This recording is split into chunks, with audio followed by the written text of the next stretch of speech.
Bonjour Benjamin Pays. Bonjour, bonjour.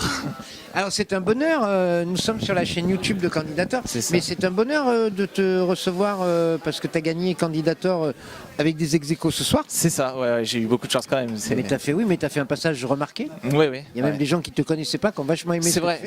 Ils sont venus me voir à la fin en disant ouais, c'est vrai, c'était plaisant. Et comme ça faisait quelques fois que tu testais Candidator, mais c'était la première fois que tu faisais ce sketch-là, ouais. Bingo. Ouais, c'était la Le première personnage a payé quoi. Ouais, c'est ça. Franchement, je suis content quand même parce que c'était la première fois que je le jouais et du coup, j'ai eu l'avis du public. Ça a bien fonctionné, la preuve, parce que j'ai été sélectionné. Et franchement, je suis content. C'est sympa. Pourtant, il y avait un autre sketch qui ressemblait un petit peu. Il y avait des thématiques qui se rejoignaient ce soir. Ouais, c'est ça. Mais je crois que le personnage a séduit quoi. Bon, c'est cool. Franchement, c'est le principal. Alors, tu es comédien. Tu Ouais. es en train de faire un one-man sur la thématique de l'aide soignant en hôpital. C'est ça, le milieu soignant en général. Ouais. Tu as construit plusieurs sketchs autour de ça. On se connaît bien parce que tu as eu l'intelligence, je veux dire.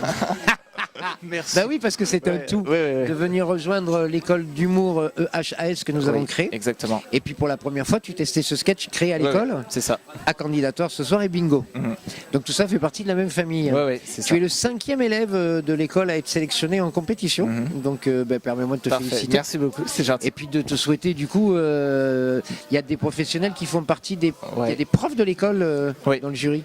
Donc tu vas suivre un petit peu les gens qui te font travailler, eux vont te suivre. L'évolution, quoi qu'il arrive, va être intéressante. C'est bien ça. Il y a suffisamment de professionnels pour pas qu'il y ait de pistons ou très bien. de chouchous dans notre aventure. Ne t'inquiète pas. Pas de souci. Mais je trouve ça bien parce que tu vas pouvoir élaborer ton one-man show au fur et à mesure. Oui, c'est ça. Puisque la compétition nécessite toujours de faire quelque chose de différent. Et comme tu vas présenter une demi-heure lors de l'évaluation au mois de juin à l'école, je trouve que la dynamique est intéressante. C'est cool. Qu'est-ce que tu peux dire justement par rapport à tout ça?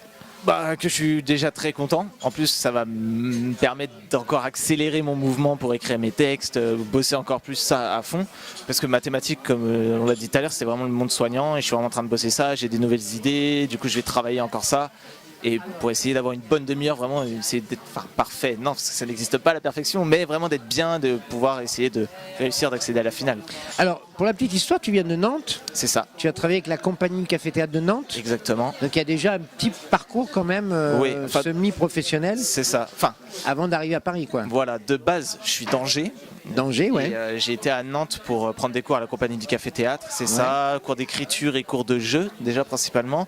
J'ai fait ça pendant 1 an, sauf que j'étais obligé d'arrêter avant la fin de l'année parce que j'ai eu des problèmes financiers, etc. Du coup, j'ai trouvé un travail qui me permettait plus de venir. En plus, c'était loin, c'était à Pornichet, c'était pas à côté. Enfin, c'était à côté quand même, mais 3/4 d'heure de voiture, je pouvais pas tout le temps, bref, j'avais trop de frais. Et ça m'a permis de développer. Après, j'ai eu d'autres opportunités à côté. J'étais dans une troupe de théâtre. C'était amateur aussi, mais c'était vraiment un bon spectacle qu'on a monté sur 1 an et demi. On l'a tourné à des endroits différents. On n'a pas joué non plus tous les mois. C'est semi-professionnel. Tu t'es mis à tourner, à faire des rôles, à découvrir le métier de comédien. Exactement. D'où le fait que ton one-man show soit très porté sur les personnages. Oui, voilà, les personnages à fond. Je comprends mieux. C'est ça. Voilà. Alors, on a l'habitude de terminer par une connerie. Une connerie, très bien. Alors j'ai pas de connerie spécialement, mais si je dis que le racisme est une belle connerie, ça passe? Oui, mais c'est pas une connerie.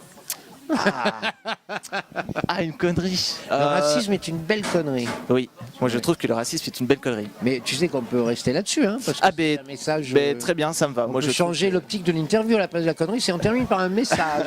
N'importe. Alors voilà, c'était la connerie de Benjamin qui apparemment n'est pas raciste. C'est ça, pas du tout. Au contraire. C'était ma connerie. Voilà, c'est ça. Merci beaucoup. Merci et bravo. Merci.